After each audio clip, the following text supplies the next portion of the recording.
We welcome to the council. I'm Natalia. I'm here with Queen Constance. Hello. I'm gonna pop in and out Um, visually because my video is being weird. yeah. Um, but today we have a really quick, but very positive, very good review of John Wick Chapter 4, which I thought was like John Wick Chapter 4 and then something else like how Parabellum was, but no, it's just John Wick Chapter 4. I have seen all of the movies. Constance has not seen any of them, but for good reason, because Dead Dog. Right. But through cultural osmosis, I do know the absolute Yes. basic, and I know it's well received. I This is on my to watch list, and it's high on the list. And so I that's why I told Natalia we should still do this because movies they need endorsements. I don't They know how do. much this one needs because it had a very good opening, but just in case you're on the fence Destroying like me, everything it touches, everything yeah. around it. Good So for it's them. important. And plus, we love Natalia's thoughts. So let's get into them. So convince me to watch this movie and the series in general. So Yes. For this film specifically, oh wait, do we do spoilies or non-spoilies? oh well, yeah, spoiler alert. Yeah. For all things John Wick, maybe not just Yes. this movie, just the IP in general. Yes. Well, I'm mostly going to be talking about this fourth one right now. Um, because I told myself that I would be rewatching the other ones before I saw that, but that didn't happen because I've been busy rewatching The Hunger Games until it leaves on Netflix. I have priorities, people. Um, and but I didn't get to rewatch any of the other John Wick movies, but I know them very well. Um, but the thing that I really love about these movies, one is a bit more superficial, and the other one I just really enjoy stylistically. Superficial being that it comes out on my birthday every couple of years. So like that's how I know it's my birthday because it's like, oh, another John Wick movie, let's go. It's a nice tradition. It's a great tradition. 10 out of 10 would recommend. Thank you, Chastahelsky and Lionsgate for continuing that. Um, but the more stylistic thing that I really enjoyed about this movie specifically was the sets and the locations and how all of those action scenes kind of like fall on top of each other, I guess. There are so many big, massive action scenes that after each one, you're just like, oh, how the hell can they make it better? There's a big fight in a club in Berlin, and there's like a water fountain thing that goes on and off whenever someone is going through it. And there's one time where John is like beating the crap out of this big boss of that level essentially, and he's like beating him up and the water is falling down in between him punching and him just like hanging over this man, and it's just oh, it's so good. And then there's another scene where it's essentially like a giant bird's eye video game of him going through this massive French apartment, and the rooms are so wide, but the whole place is like kind of decrepit, and there's like holes in the walls and like big gapes in the floor, and you're just like waiting for someone to just like phew, to go down through them, and he's got like this flamethrower gun thing, and it's so crazy, but it's so good. And one of the last action scenes, like the big kind of temple-y ones, because the last one is just very sad. um he's going up these stairs, and there's like 220 some stairs that he has to go through in the last like 5 minutes. And you can just like feel the exhaustion on his face and on like everyone as we're all watching, because we're just like, dude, how the hell are you going to do this in like 5 minutes? And he does with his best friend Donnie Yen. um but it's so exhausting to watch because you're just like, and he's right there. It's just, no. But yeah, action scene as always, 10 out of 10. The visuals, I think I I want to say the visual color of this movie it wasn't as particularly strong as the other ones. I think um Parabellum was probably the brightest, or maybe chapter two. Um, but this one was felt a bit more muted. And the action felt like it was taking more of a precedent, which I don't mind at all, obviously, but I felt like the colors weren't as sharp as the other ones. But one thing that I really enjoyed, again, probably with the action, which was the creation and the beginning of all of these new characters that were coming in, and how you hope that they would stay. Donnie Yen, amazing, playing another blind man, badass. He's found his niche. Yes, he has his niche. No, it was so funny because I saw someone tweet where they were like, Chad Stahelski saw Donnie Yen being underused in Rogue One and said, I want that, but more. And it's true. He killed it. There was a lot of, I think the thing that I really love about this movie in particular is how it is able to interweave amazing action sequences with incredibly emotional conversations and the friendship that is surrounding the people who are fighting each other to the death. And it's so good. And you feel the exhaustion again, but you feel it more so in a sense of just like, I thought we got out. I thought we were done with this. And they're always able to get pulled back into this thing that they never wanted. It's so sad. It's so sad. Donnie Yen, Rena, oh my God, Rena, the baddest bitch to ever bitch. She was so good. I wanted about 30 more minutes of her. She was amazing. She was very cool. She was very stoic, but she was very strong. And it was so sad to see how short she was in there for. But from what she was an absolute, not only badass, but she was very like emotional and very like grounded and very centered in everything. And she is very protective. She is very protective of her father, because she's Fulano's daughter. She definitely cares more about family, whereas he is putting more of a care on his friendship with John. And she knows that John is dangerous, but also dangerous literally, but also dangerous in like the world that they all occupy. Because John is kind of a target to each of the continentals that he goes into. It's very sad, but she was so good. Hannah and I gasped when she first got on screen, and then she got shot, and then we gasped even louder. And it was just, she lived, don't worry. But she was so badass, but it was still like so sad. Who else? Billy Skarsgård was absolutely hilarious. He was living his best little life, doing the worst French accent possible, in some really hilarious suits. And he was just so stupid. But he was really funny because that man did not think like at all. His character, dumb rich boy. Congratulations to him, and I was really happy when he got shot. But he was a lot of fun to laugh at for sure. I didn't feel like he had a whole lot of, I didn't feel like he was very imposing. I just felt like he was an idiot. Which I guess is kind of fun because I think that's how some people ended up seeing him in the whole world. But yeah, he looked like he had fun, so that's something. Who else? Oh yes, Shamir Anderson. He plays, who did he play? I have the wiki. Where did it go? He's known as the Tracker.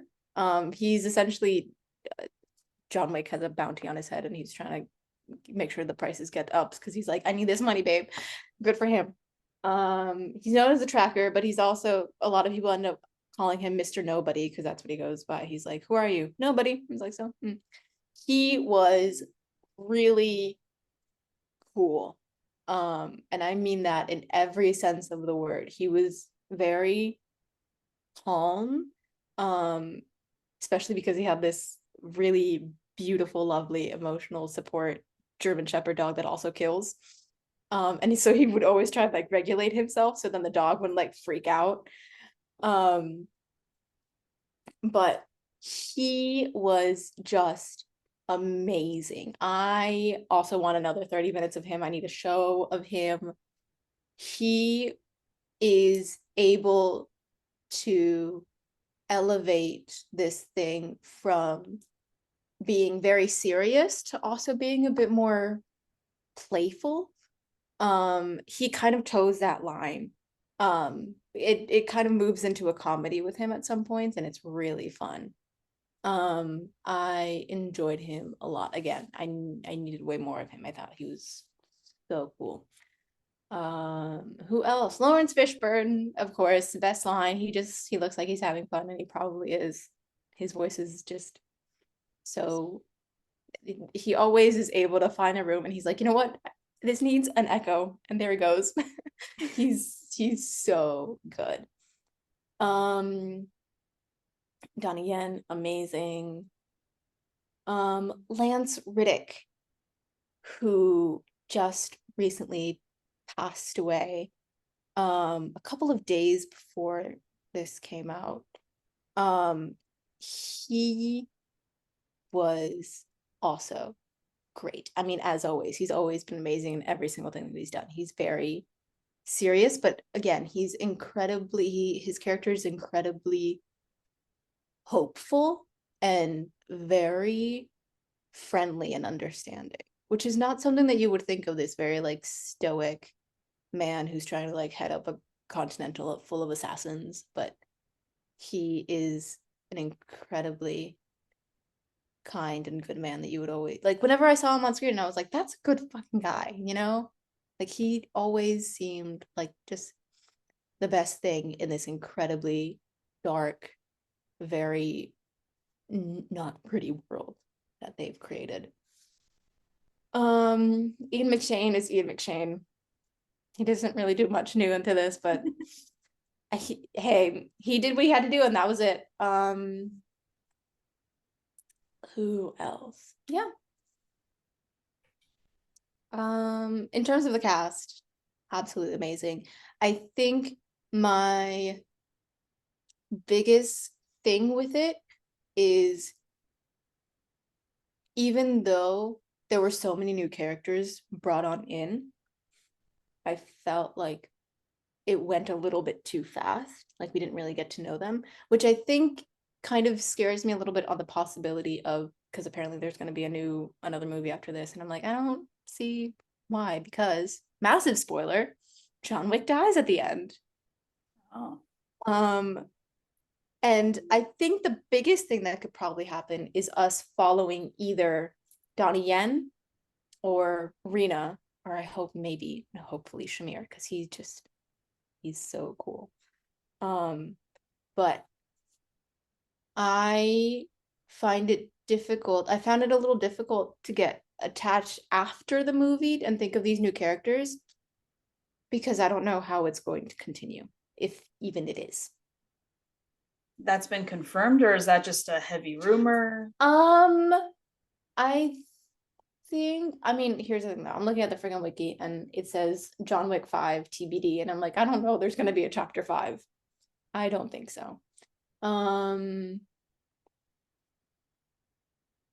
In May 2022, Stahelski stated that chapter 4 had some conclusion elements to the story. There would be a 5th installment to the franchise.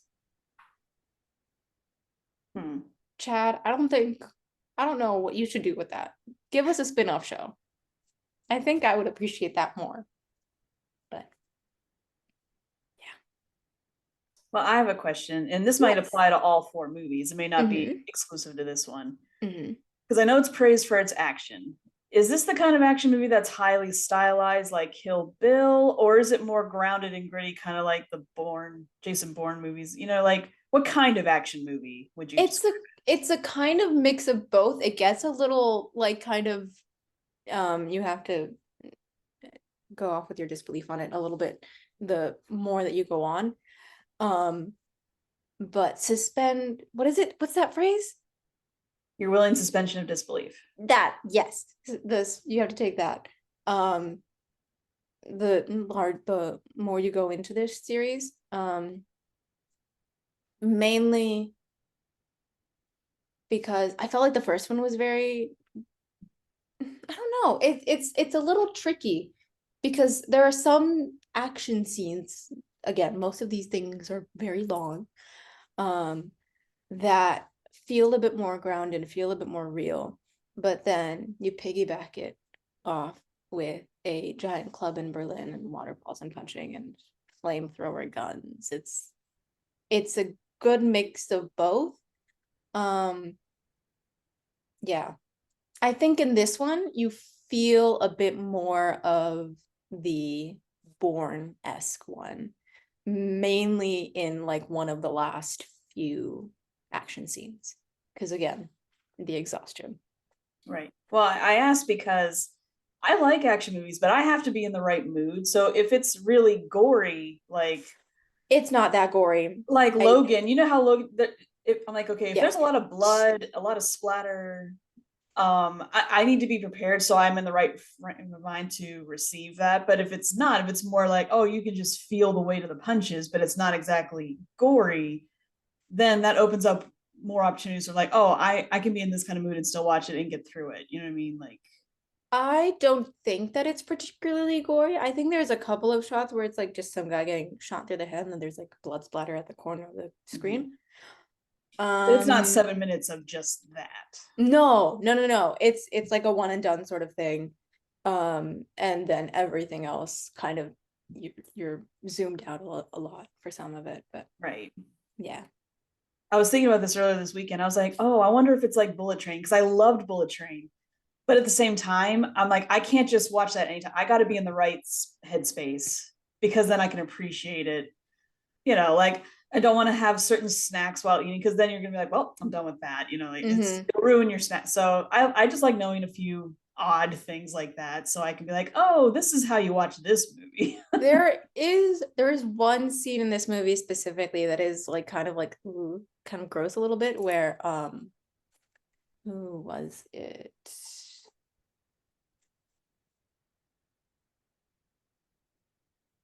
Yes, Shamir Anderson.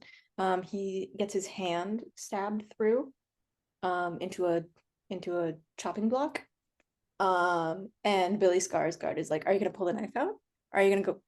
And guess what? He goes, and it's so Ooh, gross. Yeah, ooh, I know, and that's that's why I mentioned the part where he has to like calm his emotions down, or else the German Shepherd is gonna freak the fuck out.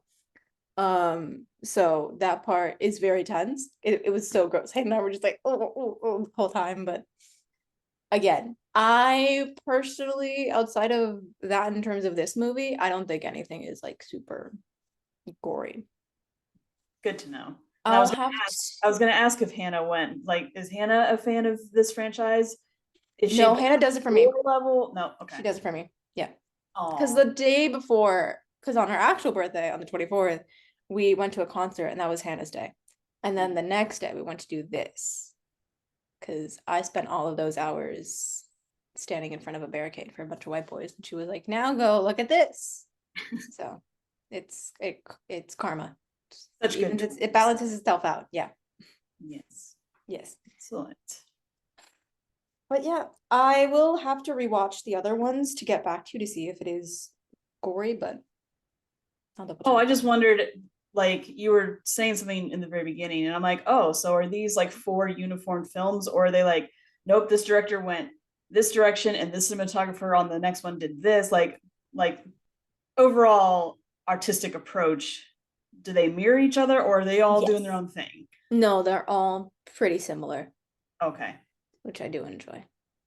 So it's not like Thor 1 and then Dark World and then Ragnarok. It's not that It's much not of like a that. it's not that much of a tonal shift. There are a few things that kind of marker this as one versus the other.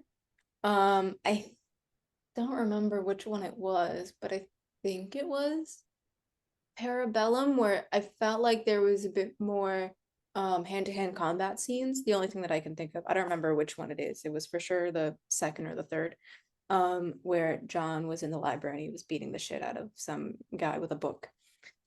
And it was just absolutely both hilarious to watch and also kind of ooh, but yeah. I felt like, yeah, each one is gonna have its own sort of action type, I guess. Some are gonna be more pistols and guns, some is gonna be more, this one I felt like was a bit more gun centric. A little bit into the beginning, it was very samurai-y, a lot of swords and everything and all that jazz because we were in Osaka. But yeah. Does it feel like the fourth installment in the story? Like, oh, you can tell this is the fourth one because, yep, and I'm telling you, dogs. Yeah. The like, has it reached self-parody levels yet, or is the fourth movie too soon for that? No, I don't think that it reaches self-parody levels at all. I think probably someone will maybe end up saying that, probably because of the way that Billy works in this movie. But I don't think so. I think my biggest problem with that, where I could probably see it, is the fact that the high table still seems like this grand omnipotent thing, and it still feels a little far removed from all of this kind of more grounded thing that's happening with John, who just wants to get the hell out of this world. But yeah, I don't know. Good mix as always. I do think that it feels like the fourth. But I probably would have had a more definitive answer if I had rewatched this, but haven't. Well, maybe we're gonna do a follow-up episode where we go, let's talk about John Wick All the one. Johns. Yeah, yeah. Yeah. John 1, 2, 3, and maybe even revisit 4 a little bit. Yes. Compare some notes. I do remember in the first movie, there was one character who, no, I don't want the character. I want, what's his name? Yes. There's some Russian gangster man. This is like the most niche thing that I could honestly think of because, of course, if Kyle were here, he would understand. But there's one character. His name is Victor. He's just some Russian gangster dude. Absolute like cannon fodder of a man. The actor's name is Toby Leonard Moore, and he was Wilson Fisk's right-hand man in Daredevil. Oh, And the wow. second that I like rewatched all the John Wicks like ages ago, I saw that and I was like, oh, what's, and now both those characters are dead as hell. So I just want Toby Leonard Moore to live. I just want him to live at some point. But yeah. Anyway, very niche. That's my little niche thing of the night. Constance, have I persuaded you? Yes, well, I mean, the really good word of mouth has made me go, oh, I really do. And with all you going, we're gonna talk about this, right? I'm like, oh god, she's gotten me pumped. It's just a question of time, having time Yeah. going. But yes, I want I to think we double. should have a follow-up episode. I think we should do I a think John we Wick should. mega talk about the whole thing. I want to know where these movies are, like if we can Oh, see like them which on like, platform? yes, John Wick 1, Hulu Premium, John Leguizamo. I mean, How if is you it that I can don't rent remember them, John I don't Leguizamo? mind renting them. So if I have my Amazon account, I can rent them. So Yeah. if that's an option, or iTunes, whatever, I could. Yeah, Hulu is for a premium subscription, which means you need that fancy shit to do it. Um, three, oh yeah, same thing. I think it's just, yeah, gotta do that. Well, maybe we'll do that at a later date. So I'll call this part 1. We Yes. will do a follow-up episode. Yes, and we will talk about John Wick in all of his glory. All the John. Yes. All the Johns. Yes. Because clearly this is giving me that, what's that phrase? The fear of missing out, or FOMO. yes. I think if nothing else, you've given me FOMO. So Yes. I Good. gotta take care of that. Yes. Well, thank you, I Natalia, know. for sharing your thoughts. Thank you for having me, Constance. Always Yep, been and fun. we'll be back with Yes. all of our John thoughts. Yes. So, I guess that's it. I guess that's it. Bye. Hi.